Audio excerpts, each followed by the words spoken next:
दोस्तों, आज मैं आपको आदित्य हृदय स्तोत्र सुनाने जा रही हूँ। वैशाख मास में सूर्य अपनी उच्च राशि मेष में विद्यमान होते हैं और इस माह में सूर्य की उपासना करना, सूर्य को जल देना, आदित्य हृदय स्तोत्र का श्रवण या पठन प्रतिदिन करना सर्वश्रेष्ठ बताया गया है। सूर्य सभी ग्रहों के राजा माने जाते हैं। साथ ही पृथ्वी पर सूर्य की किरणों से प्राण शक्ति का संचार होता है। सूर्य की किरणें कई प्रकार की बीमारियों का नाश करती हैं और आदित्य हृदय स्तोत्र समस्त प्रकार के दुखों में मनुष्य को विजय की प्राप्ति कराता है। इसका पठन भगवान श्री राम ने रावण से युद्ध के समय किया था। वाल्मीकि रामायण के अनुसार आदित्य हृदय स्तोत्र अगस्त्य ऋषि द्वारा भगवान श्री राम को युद्ध में रावण पर विजय प्राप्ति हेतु दिया गया था। आदित्य हृदय स्तोत्र का नित्य पाठ जीवन में अनेक कष्टों का एकमात्र निवारण है। इसके नित्य पाठ से मानसिक कष्ट, हृदय रोग, तनाव, शत्रु कष्ट और असफलताओं पर विजय प्राप्त की जा सकती है। इस स्तोत्र में सूर्य देव की निष्ठापूर्वक उपासना करते हुए उनसे विजय मार्ग पर ले जाने का अनुरोध है। आदित्य हृदय स्तोत्र सभी प्रकार के पापों, कष्टों, शत्रुओं से मुक्ति कराने वाला सर्व कल्याणकारी, आयु, ऊर्जा और प्रतिष्ठा बढ़ाने वाला अति मंगलकारी विजय स्तोत्र है। दोस्तों, आज मैं आपको आदित्य हृदय स्तोत्र का हिंदी में पठन करके सुनाऊंगी। यदि आप संस्कृत में सुनने की इच्छा रखते हैं तो मेरे कमेंट बॉक्स में कमेंट करके ज़रूर बताइएगा। ओम अस्य आदित्य हृदय स्तोत्रस्य अगस्त्य ऋषिः अनुष्टुप् छन्दः आदित्य हृदय भूतो भगवान ब्रह्मा देवता निरस्ताशेष विघ्नतया ब्रह्म विद्या सिद्धो सर्वत्र जय सिद्धो च विनियोगः। उधर श्री रामचंद्र जी युद्ध से थककर चिंता करते हुए रणभूमि में खड़े हुए थे। इतने में रावण भी युद्ध के लिए उनके सामने उपस्थित हो गया। यह देख भगवान अगस्त्य मुनि, जो देवताओं के साथ युद्ध देखने के लिए आए थे, श्री राम के पास जाकर बोले, सबके हृदय में रमण करने वाले महाबाहु राम, यह सनातन गोपनीय स्तोत्र सुनो। वत्स, इसके जप से तुम युद्ध में अपने समस्त शत्रुओं पर विजय पा जाओगे। इस गोपनीय स्तोत्र का नाम है आदित्य हृदय स्तोत्र। यह परम पवित्र और संपूर्ण शत्रुओं का नाश करने वाला है।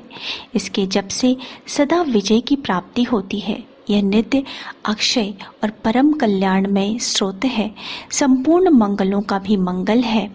इसके सब पापों का नाश होता है। यह चिंता और शोक को मिटाने तथा आयु को बढ़ाने वाला उत्तम साधन है। भगवान सूर्य अपने अनंत किरणों से सुशोभित है। यह नित्य उदय होने वाले देवता और असुरों से नमस्कृत विवस्वान नाम से प्रसिद्ध प्रभा का विस्तार करने वाले और संसार के स्वामी हैं। तुम इनका रश्मि मनते नमः, समोदन्ते नमः, देवासुर नमस्कृताय नमः, विवस्वन्ते नमः, भास्कराय नमः, भुवनेश्वराय नमः। इन मंत्रों के द्वारा पूजन करो। संपूर्ण देवता इन्हीं के स्वरूप हैं। ये तेज की राशि तथा अपनी किरणों से जगत को सत्ता एवं स्फूर्ति प्रदान करने वाले हैं। ये अपनी रश्मियों का प्रसार करके देवता और असुरों सहित समस्त लोगों का पालन करने वाले हैं। ये ही ब्रह्मा, विष्णु, शिव, स्कंद, प्रजापति, इंद्र, कुबेर, काल, यम, चंद्रमा, वरुण, पितर, वसु, साध्य, अश्वनी कुमार, मरुदगण, मनु, वायु, अग्नि, प्रजा, प्राण, ऋतुओं को प्रकट करने वाले तथा प्रकाश के पुंज हैं। इनके नाम हैं आदित्य, सविता, सूर्य, खग, पूषा, गभस्तिमान, सुवर्ण सदृश, भानु, हिरण्यरेता, दिवाकर, हरिदश्व, सहस्त्रार्ची, सप्तसप्ती, मरीचिमान, तिमिरो मंथन, शंभु, त्वष्टा, मार्कंड, अंशुमान, हिरण्यगर्भ, शिशिर, तपन, अहस्कर, रवि, अग्निगर्भ, आदित्यपुत्र, शंख, शिशिरनाश, व्योमनाथ, तमभेदी, ऋग, यजु और सामवेद के पारगामी, धनवृष्टि, आपाम मित्र, विंध्य, विधि, पलंगवम, आपति, मंडली, मृत्यु, पिंगल, सर्वतापन, कवे, विश्व, महातेजस्वी, रक्त, सर्वभवोद्भव, नक्षत्र, ग्रह और तारों के भी स्वामी, विश्व भावन, तेजस्वियों से भी अति तेजस्वी और द्वादश आत्मा है। इन सभी नामों से प्रसिद्ध सूर्यदेव आपको नमस्कार है। पूर्व गिरि, उदयाचल तथा पश्चिम गिरि, अस्ताचल के स्वरूप में आपको नमस्कार है। ज्योतिर्गणों के स्वामी तथा दिन के अधिपति आपको प्रणाम है। आप जय स्वरूप तथा विजय और कल्याण के दाता हैं। आपके रथ में हरे रंग के घोड़े जुते रहते हैं। आपको बारंबार नमस्कार है। सहस्त्रों किरणों से सुशोभित भगवान सूर्य आपको बारंबार प्रणाम है। आप अदिति के पुत्र होने के कारण आदित्य नाम से भी प्रसिद्ध है। आपको नमस्कार है। उग्र, वीर और सारंग सूर्यदेव को नमस्कार है।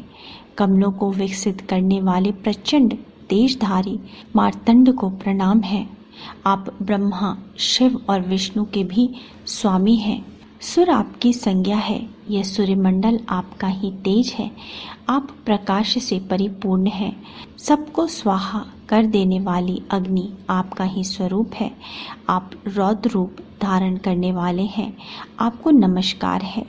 आप अज्ञान और अंधकार के नाशक, जड़ता और शीत के निवारक तथा शत्रुओं का नाश करने वाले हैं।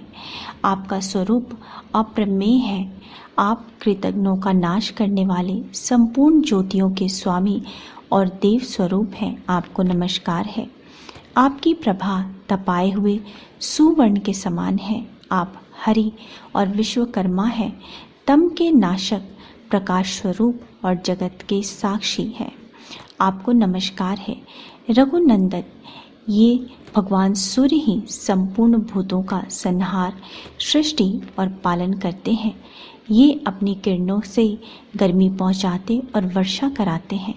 ये सब भूतों में अंतर्यामी रूप से स्थित होकर उनके सो जाने पर भी जागते रहते हैं। ये ही अग्निहोत्र तथा अग्निहोत्री पुरुषों को मिलने वाले फल हैं। देवता, यज्ञ और यज्ञों के फल भी ये ही हैं। संपूर्ण लोकों में जितनी क्रियाएं होती हैं उन सब का फल देने में ये ही पूर्ण समर्थ है। राघव, विपत्ति में, कष्ट में, दुर्गम मार्ग में तथा और किसी भय के अवसर पर जो कोई पुरुष इन सूर्यदेव का कीर्तन करता है उसे दुख कभी नहीं भोगना पड़ता। इसलिए तुम एकाग्रचित होकर इन देवाधिदेव जगदीश्वर की पूजा करो। इस आदित्य हृदय का 3 बार जप करने से तुम युद्ध में विजय पाओगे। महाबाहो, तुम इसी क्षण रावण का वध कर सकोगे। यह कहकर अगस्त्य जी जैसे आए थे वैसे ही चले गए। उनका उपदेश सुनकर महातेजस्वी श्री रामचंद्र जी का शोक दूर हो गया। उन्होंने प्रसन्न होकर शुद्ध चित्त से आदित्य हृदय को धारण किया और 3 बार आचमन करके शुद्ध हो भगवान सूर्य की ओर देखते हुए उनका 3 बार जप किया। इससे उन्हें बड़ा हर्ष हुआ। फिर परम पराक्रमी रघुनाथ जी ने धनुष उठाकर रावण की ओर देखा और उत्साहपूर्वक विजय पाने के लिए वे आगे बढ़े। उन्होंने पूरा प्रयत्न करके रावण के वध का निश्चय किया।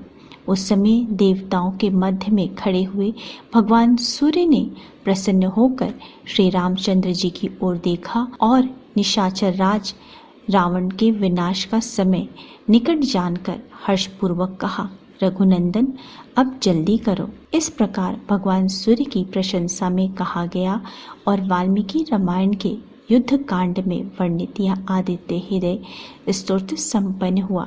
जय श्री सूर्य भगवान की। इस प्रकार जो भी व्यक्ति प्रतिदिन पूरी श्रद्धा और भक्ति भावना से सूर्यदेव को जल देते हैं और आदित्य हृदय स्तोत्र का पठन करते हैं या श्रवण करते हैं, उन्हें हर परिस्थिति में शत्रुओं पर विजय की प्राप्ति होती है। उन्हें किसी प्रकार का कष्ट नहीं भोगना पड़ता। अगर आपको मेरा आज का वीडियो अच्छा लगा है तो वीडियो को लाइक कर दीजिए, फैमिली एंड फ्रेंड्स के साथ शेयर कर दीजिए और मेरे चैनल को सब्सक्राइब करना मत भूलिए। मिलते हैं नेक्स्ट वीडियो में।